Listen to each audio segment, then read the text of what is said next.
When you have relatively good hands in a cross position, all you're gonna do is flick your hips. Here we are with another Anatomy of the Climb, and we're gonna critique some indoor and outdoor projects. I'm a professional climber. He's a washed up boulder bro. Yep.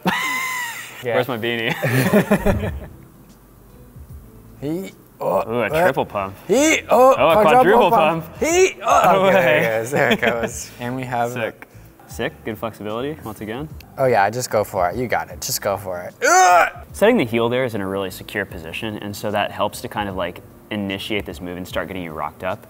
But at the same time, it's gonna be quite, not necessarily impossible, but just difficult given the shoulder position to get your hips over the foot like this. Likely the easier thing to do here is once you get sort of settled to either shift the heel further left or probably better yet to change to a toe. That's gonna give you a little bit better articulation and let you kind of like drive across more.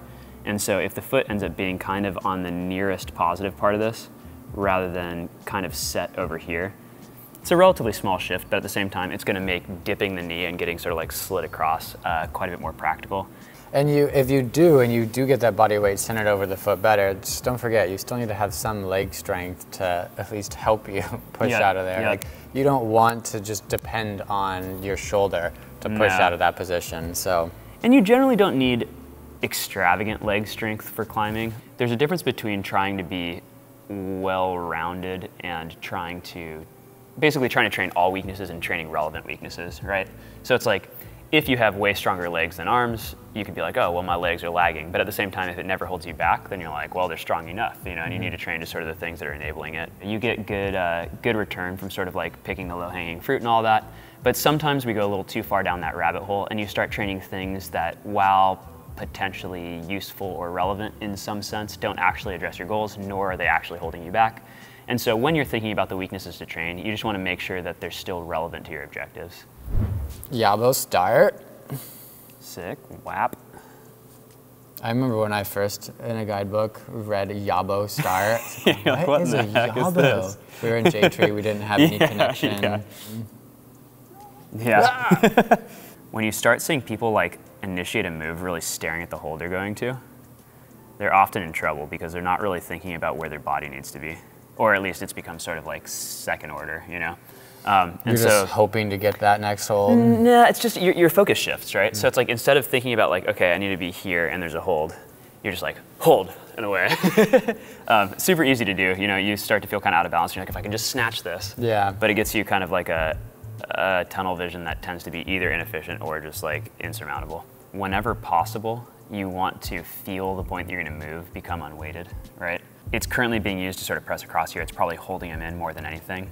And so he needs to find some way to kind of balance out so that you can just take this hand off and float up. And if he doesn't feel like he's not weighting this, he's just gonna fall off. You can kind of see that if he were sitting on that kind of better foot with the knee further across, you'd have a much better sort of like center of mass line essentially over that foot. And you'd be sort of just balancing a little bit against this rather than having to crank across. We talk a lot about driving with the knee and like rocking across footholds, and that's frequently to like get far enough to jump through, or just generally speaking, it's like fairly small changes in engagement make pretty big differences in how climbs go. But while that sort of makes sense, it's not something that's really intuitively grasped easily. And this is something that I bumped into that's like an interesting, not really drill, not really exercise, but it's something that I think people should try. You can do it on pads in the gym or on a step or whatever. But it really drives home the point about precise positioning with bouldering. If you just kind of like step up onto one of these things, it's exactly like going up a staircase. It's quite easy, everybody can do it. It's, you know, it's no cause for remark really. But the point is that if I don't drive all the way across here and I try to just stand up, it's like I'm squeezing into the ground and like adductors and glutes and everything is like really firing and like it's not going anywhere. Meanwhile, if I'm a little closer, I'm starting to feel my weight starting to get over my heel here. It's like, if I really push, it kind of works, and like you kind of get up there. But it's hard, it's super hard, and you can kind of see it like starts to pull me into this position to make it work. From impossible to quite difficult to really matter of fact is like very small shifts. It's generally far too easy to kind of think like, this climb is badly set.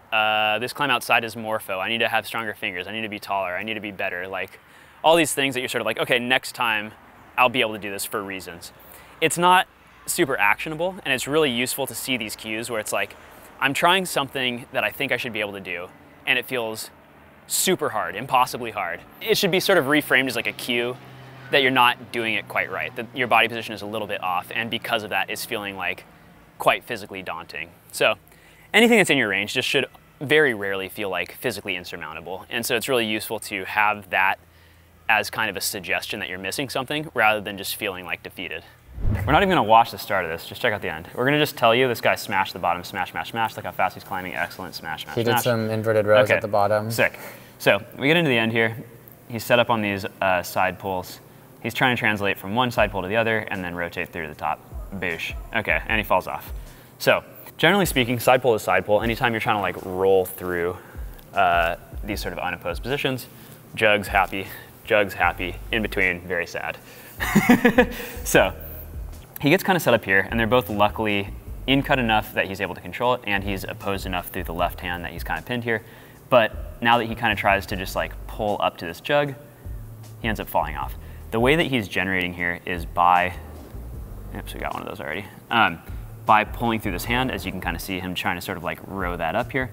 It does kind of work, but especially with a somewhat downsloping right foot and this just general position, it's not very stable and everything kind of blows off as he goes. So super easy.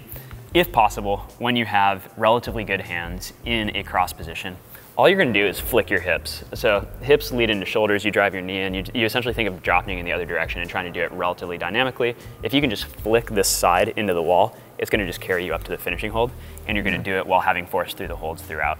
Climbing dynamically, climbing with momentum doesn't necessarily need to be fast. It's taking advantage of gravity, imbalances, whatever you can to kind of like do a move in a fluid single motion, but it doesn't necessarily need to be fast and jerky. It's just taking advantage of some swing. That's it. Ooh, nice, high quality. Look at this. Pretty. It's crisp. Are we looking here, right? This Yeah, is what we're yeah. evaluating. I'm getting really pulled into the mountains. Yeah. Oh, all right. Oh, back to the, he's already almost there. Okay, we It's should pay through the attention. crux. Oh. Brew. Bye. Oh, it's, ooh, sounds. You made a noise. No, that's good. I mean, this is mostly not a Surviving. climb that you want to be yelling at. But the fact that he's being able to fight through, oh my God, he's so close. Oh no, homie, no. My guess is that once again, this is the type of thing where you get a little bit of like send blind, you know, as on some of these other things. You start eyeing up the finishing hold and you end up trying to like pull and go to it. But these are side pulls. They're not really good at pulling down, you know, because he's on this foot, it's like naturally kind of leaning that way and that's naturally kind of opposing these. And so it like sort of works.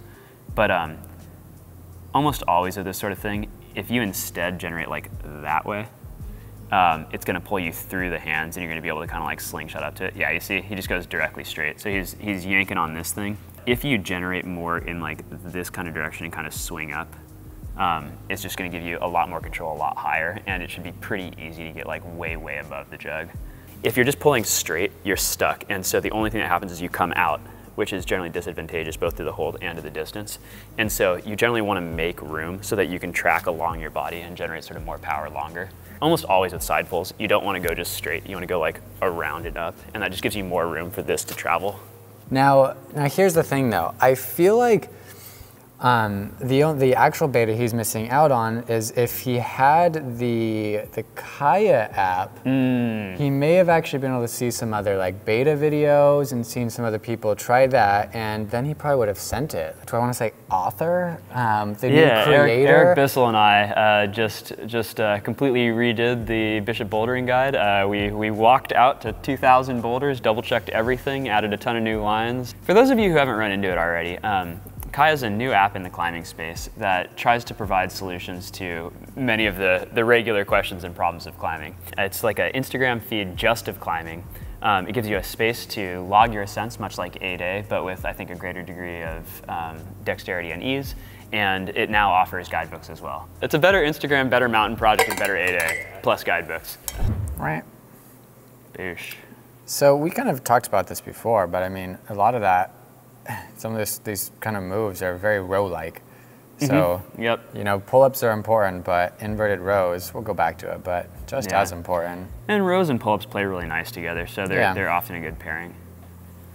Going smooth all the way up until there. Whoops. Yeah. Always with drop knees, you're gonna get a better like engagement through them if you really consciously think about like spreading the feet apart. If he were to just straighten this leg, much less straighten in, kind of like point that toe, it would leave the rest of this still in the same general orientation, but it would lift him just like a little higher and a little further over. So it would just be marginally more efficient, you know? The bigger issue here is, once again, little tunnel vision on finishes, you know? Always. Well, not always, but frequently when you see people kind of like falling out of these positions, it's like they feel sort of stable. They're like, oh my God, it's right there. Let me have it. And then they're off. And so you basically never want to cross into drop knees. Almost always, drop knees are best for crossing into midline or past. So they turn your body in a way that makes it easy to do this. They do not turn your body in a way that makes it easy to like do this kind of thing. It's almost exactly against what you want to be doing.